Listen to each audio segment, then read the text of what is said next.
शिवाजी महाराजांची जयंती साजरा कर म्हणल्यावर मॅडम धक्काबुक्की करायला लागल्यात. पत्रकार आम्ही हात पण लावणार आहे तुम्हाला. जयंती साजरा करणार हात पण लावणार आहे तुम्हाला. 100 जण आहेत आम्ही. चौघात 100 जण आहे. हो मॅडम 100 जण येणार आम्ही. मला जे आर कुठलं आहे आपण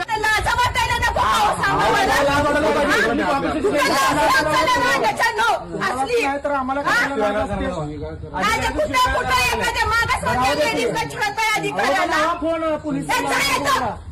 तुझ्यासारखे रिकमेंडकडे नाहीये मी. आम्ही तर पोलीस कंप्लेंट करायला हे करायला. तुम्हाला उद्योगात नसतील काय म्हणून इकडे तिकडे फिरत असाल दिवसभर. जयंती करा की हो तुमचा ही पाठवा कशाला कर्मचारी पाठवा की तुमचा कशाला गाडी माझ्याकडे मी कार्यालय प्रमुख आहे. कलेक्टरला बोलतो की तुमच्या जा की कलेक्टरला जा की बघू तुम्ही जावा काय करायचं ते. आम्हीचा मालक नाही तुम्ही आम्ही कुणाला 2 मिनिटं पाठीमागे होतं कधी सांगते कुणाला शिकवता. नमस्कार, माझं नाव संस्कार गणेश नरोटे. आज आम्ही जिल्हा कौशल्य केंद्र इथे आलो.